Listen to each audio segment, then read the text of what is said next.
Hey everybody, welcome back. Today we're working on this inverse trig functions assignment. First we kind of got to talk about what an inverse trig function is. If you missed class today, you need to go back to the notes post for today. Check that out because that has some information for you. Then you'll kind of have a good idea of what we're doing. But just kind of as a crash course here and a reminder for those that were in class, inverse trig functions do the opposite or inverse of what a normal trig function does. So if you think about our regular trig functions, we got sine, cos, and tan. And the reason why I'm calling them functions is because they take an input and they have an output. We give it something and we get something. So what I wanted to kind of explain here is that when you're doing sine or cosine or tangent, the input that you're putting in is an angle. You give it an angle, and what you get out is a ratio. It's a side ratio. Okay? So that's kind of what's going on. Sine is you give it an angle and you get out a ratio. And that's what we did yesterday. We had, go back and kind of take a look at this last assignment from yesterday. We are given an angle and then we want to find a missing side. So when we use our calculator, in this case we do sine. Sine of 69 gives us the ratio of opposite to hypotenuse. That will help us find x. Okay, in this assignment though, notice that we're not given any angles. The angles is what's missing. And so we got to kind of go the other way. We got to figure out how to kind of go from a ratio back to an angle. Okay, let's set up number 1 and then we'll kind of talk about the inverse that we need to do here. So if you're looking at something like number 1, the first thing I would do is label the sides, just like we normally do, just like we did yesterday. You're going to start with the reference angle. In this case, we don't know what it is. It's a question mark. We don't know the measurement, but we still know that this angle is the reference angle. Okay, we're going to draw an arrow to the opposite side, and we're going to label that O for opposite. Okay, the other leg of the triangle is A for adjacent, and then the side of the triangle that's not one of the legs is H for hypotenuse. So we can set up a proportion here. It's just that we're going to have kind of a missing piece that's an angle this time. So what you can do here, if you want to, you can give this, instead of a question mark, I'm going to make this an X. Make it a variable just because I think that'll be easier. So notice I have the adjacent and the hypotenuse. And if you go back to SOHCAHTOA, you'll recall that if you're using adjacent and hypotenuse, the trig ratio that we need is cosine. So the cosine of angle x is equal to the side adjacent to that angle over the hypotenuse. Okay, how this differs from yesterday is that we don't know the angle, but we have both sides. Yesterday, we knew what the angle was, that was given, and one of these two things was missing.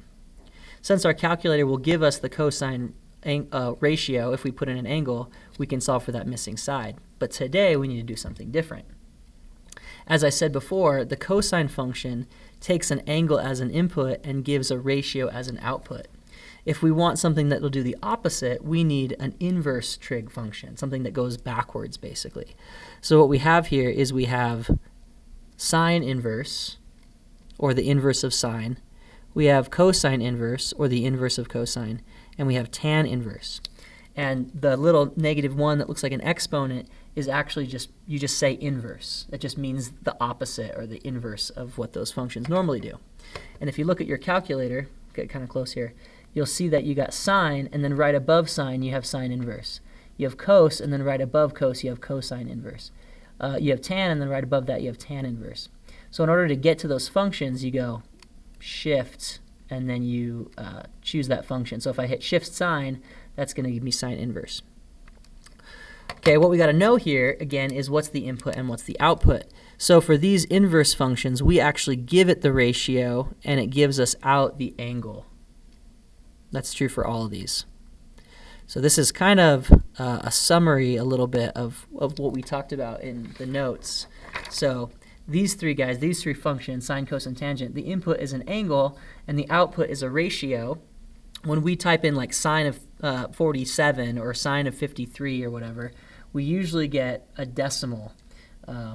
Unless it's a special angle like a 45 or a 30 or a 60, we get like a decimal out. And we use that to help find missing sides.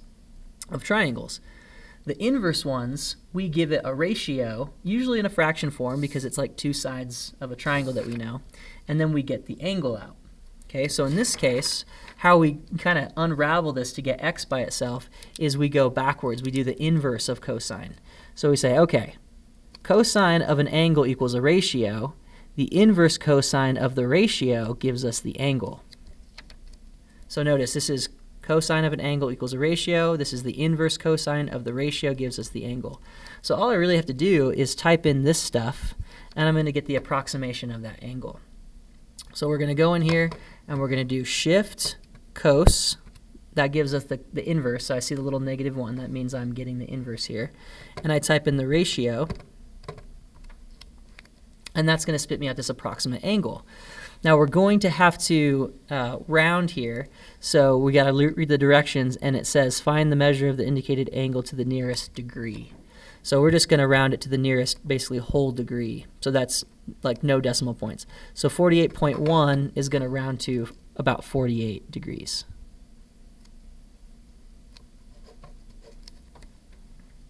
Okay, that's number one. Let's take a look at some of these evens here. Okay. Let's look at number 4. Okay, so first thing I would do in any case, in any of these, is label. So that's my angle of reference. I'm going to call it x because I like to use that variable here. Draw the line through the angle, and that's going to point to the opposite side. The other leg that forms the right angle is the adjacent side, and the side that's not part of the right angle is the hypotenuse. So notice there I'm using opposite and hypotenuse, which tells me I'm going to use sine. So I like to start these by just writing the original ratio, just like we did yesterday. So the sine of angle x, whatever x degrees is going to equal the side that's opposite that angle over the hypotenuse. Okay, now from here, I unravel it. I'm like, okay, I need the angle. I have the ratio. So what I have to do is I have to go backwards and tell my calculator, okay, here's the ratio. Go backwards and give me the angle that I want. So in this case, inverse sine. Depending on what sides you have, that's what's going to tell you, which trig ratio inverse that you need. In this case, since I have opposite and hypotenuse, I'm using inverse sine. Here I had adjacent and hypotenuse, so I'm using inverse cosine. So labeling is still going to be really helpful for you here. But after that, it's pretty easy.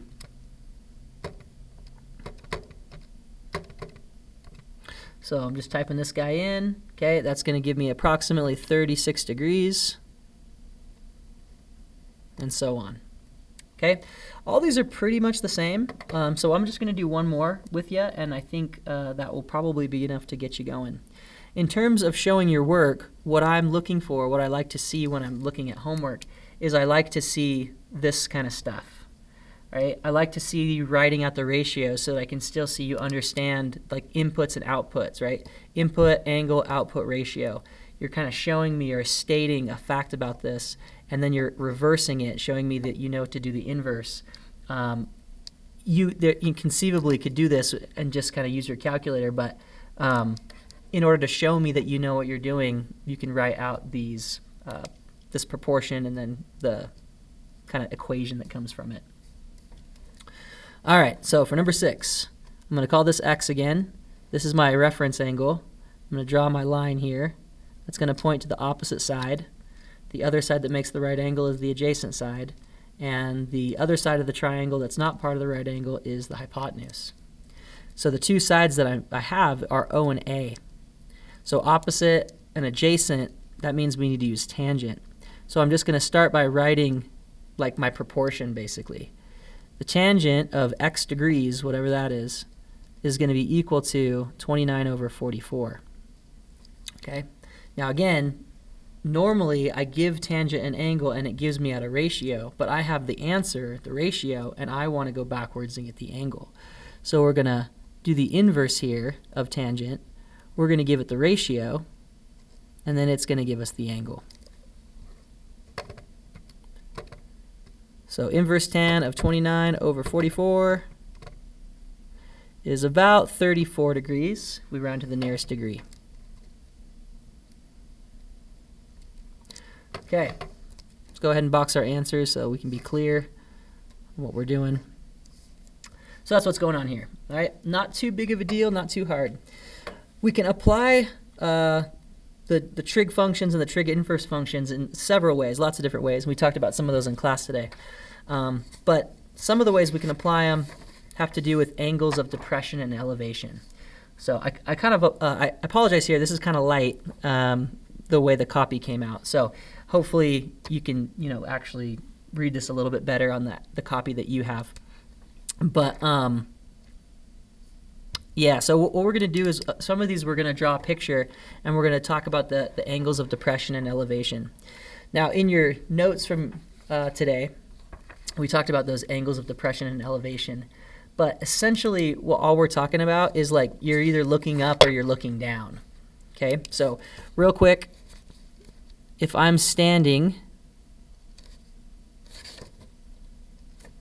and I'm looking up, that creates an angle with like basically, I don't know, the ground or whatever. So there's a straight line coming out from where I am,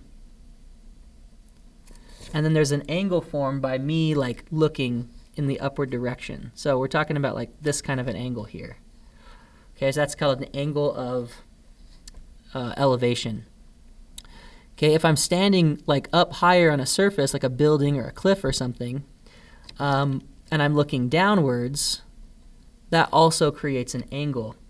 But what you got to keep in mind is that the angle is always between the line of sight, this is called the line of sight, the direction you're looking, and what's called the horizontal. The horizontal comes from wherever you're at. So you draw a straight line out from where you are, and then you look at the direction you're looking, and that creates an angle of depression if you're looking down. Let me redo this picture because that was kind of a lame one. So basically it comes from like, I guess wherever your eyes are or something, but like if I'm here,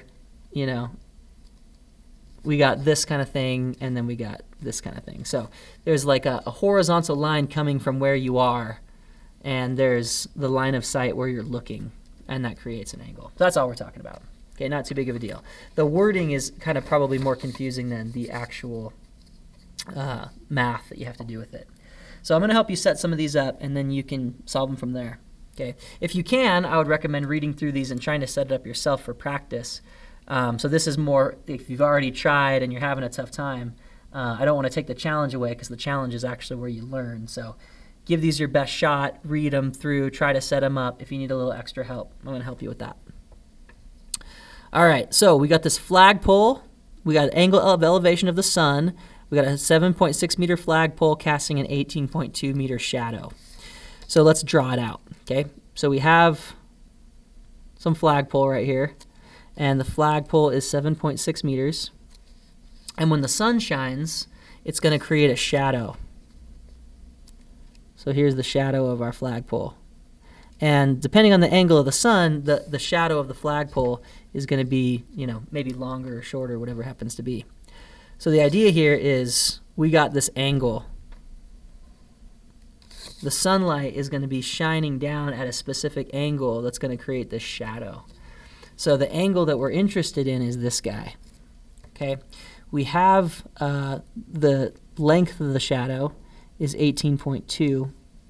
So we basically got this angle. Let's call it, I don't know, x degrees or whatever. That's what we don't know. But we have the side that's opposite of the angle, and we have the side that's adjacent to the angle. So if we're using opposite and adjacent, we're talking about tangent here. So the tangent of x degrees is equal to the side opposite over the side adjacent. Okay, now tangent needs an angle to give me a ratio, but notice I have the answer, like I have the ratio. I want to go back and get the angle. So I need to do the inverse here, just like we talked about on the previous page, and that will give me the angle that I'm looking for. Okay, so once you have the picture, it's pretty much basically what we did before. It's not too big of a deal. So sometimes the picture is given, like in 10 and 12, the picture is given. Sometimes you need to draw the picture. But just start out by basically drawing a triangle. I mean, we're talking about right triangles here, so your picture should be a right triangle. You got to figure out what measurements you have and what angle you're looking for, and using either a trig function or an inverse trig function to find out what you're looking for. Okay, in number 12, we got this ship here using sonar, and we have the angle of depression here from the ship to this this wreck down here on the ocean floor. So it's giving us this angle, 13.25. Okay, so we actually have the angle this time, whereas we didn't in number 9. It's also giving us the depth here below the surface. Okay, so what we basically want to find is this side. Okay, now it says how far must the diver walk, but assuming the diver, I don't know, the picture is kind of bad, but like, assuming the diver is over here and he's going to walk across the seafloor, right? That's basically going to be this side of the triangle. So I maybe that's a little bit kind of hard to see, but that's essentially what's going to happen. We're trying to find this distance, which is going to match how far the diver has to walk. So we want this guy. I'm going to call this x. We have 40. We have this guy. Notice that this is the side opposite the angle, and this is the side adjacent to the angle. So once again, we're going to be using tangent here. So the tangent of the angle, which we actually have this time, is equal to the side opposite that angle, 40, divided by x. Okay? Now this is actually one more like what we did yesterday. It's still using the new concept of angle of depression, but essentially all that means is this, right? It's this angle, like kind of the ship looking down or whatever.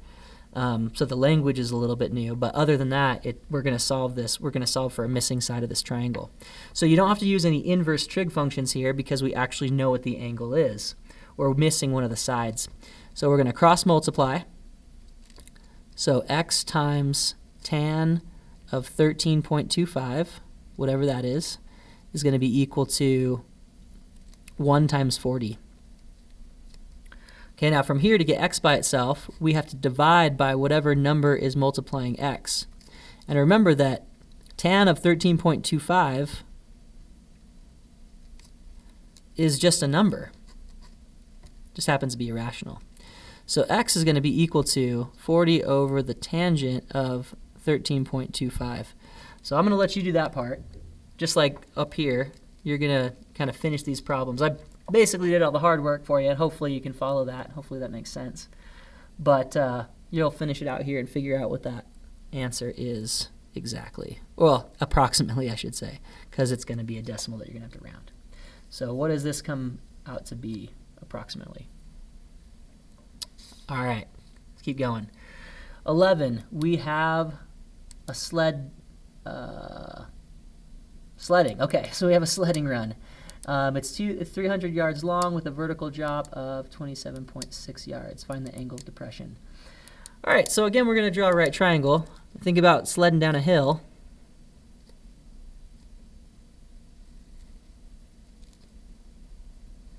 Okay, now the difficult part here is when they say it's 300 yards long, are they referring to this distance or are they referring to this distance?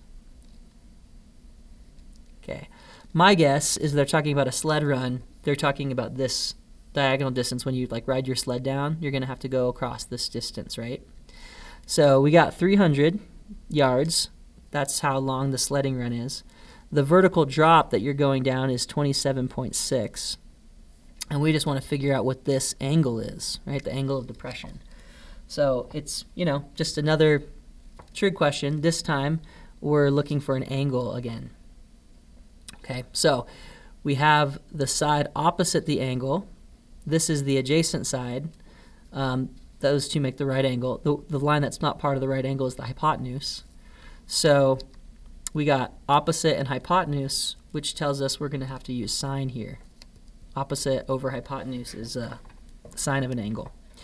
So the sine of angle x, which we don't know, that's what we're after, is equal to the ratio of the side opposite angle x, which is 27.6, over the hypotenuse, which in this case would be 300. So I have the answer. I want the angle. I want the original input. So we're going to do the inverse. We're going to go backwards and say, okay, I'll give you the answer, the ratio. You go backwards and you give me the angle that I needed to make that ratio happen. Okay, so that's the setup here. Finish it off, punch it in, see what you get there. But yeah, I would just draw a picture and it's going to be a right triangle. All right, now in this one, we're going to have to do a little bit more work to set it up.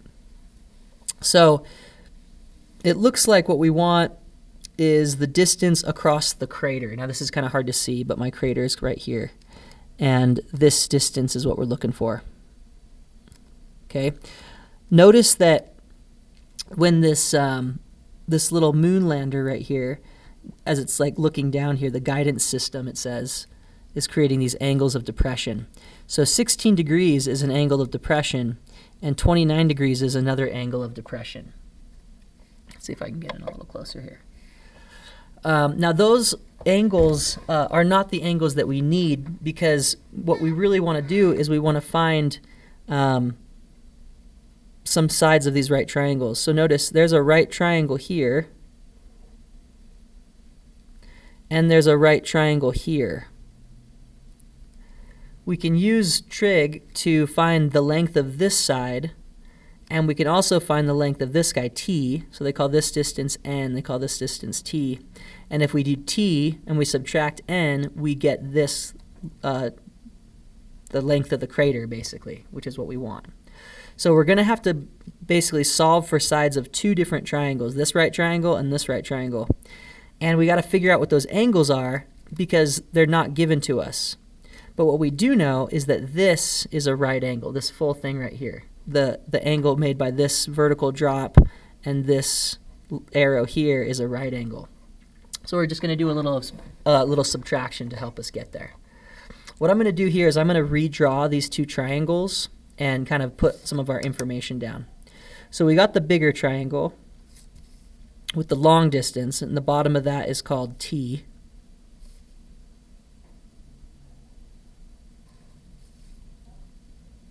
So this distance right here, was it t? Sorry, maybe it's an f. It might be an f. Sorry, and closer inspection, it's an f. Sorry for the light copy again. So they're calling this f. This is 3 miles, right? The question is, what is this angle? Well, if I draw my horizontal right here coming off the angle, that's coming off like the lander here, I know that this angle is 16 degrees. That's what it gives me right here. This angle of depression is 16 degrees. But since it makes a right angle, these two angles will have to be complementary. So if I do 90, the full right angle, and I subtract that 16 degrees, I'm going to get the complement of that angle, this top angle here. So 90 minus 16 would be 74, and so that makes this a 74-degree angle. So with a little bit of subtraction and the idea of right angles, we got pretty much everything we need now to find f. So notice f is the side opposite of the angle, not the angle of depression, but the top angle of this right triangle. And 3 is the adjacent side. So it looks like a lot of tangents going on today. So the tangent of 74 degrees is going to equal the side opposite the angle, which is called f here in the figure, over 3. So if we cross multiply here, we get 3 times tan of 74 is equal to f. Okay, that's that length from right below the moon lander all the way to the far side of the crater. So let's kind of get an estimate for that and see what that looks like. So 3, sorry, the lights in my room went off. Hold on a second. There we go. They're on a timer. They always turn off when I'm sitting in my chair for too long. All right, so we got 3 times the tangent of 74, which is about 10.5. Let's see what we want here. Find the distance across the crater. It doesn't really tell us, I don't think, units or where to round to, so I'm just going to go to the nearest hundredths for accuracy. So f is 10.46-ish miles, it looks like we're in. So that's this distance. Now remember, I want the distance across the crater, so I got to do this distance and subtract this distance. So we need to set up the other triangle.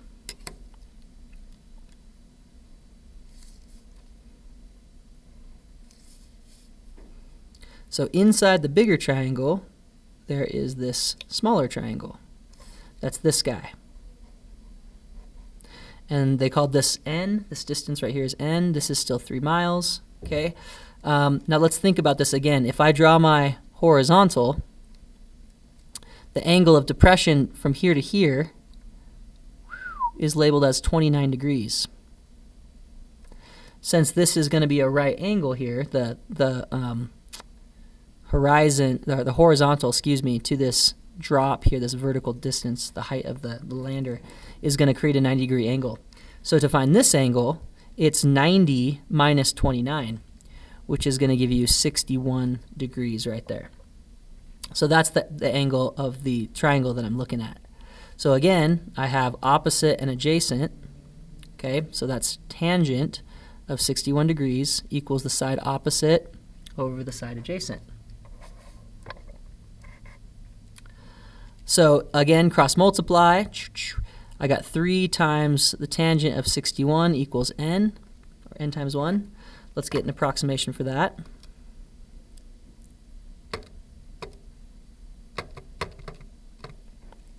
Okay, about 5.41 miles. Okay, so if it's 10 miles, about 10.46 from here to here, and it's 5.41 from here to here, when we subtract those two, we will get the width of the crater. So we're going to take F, and we're going to subtract N from it.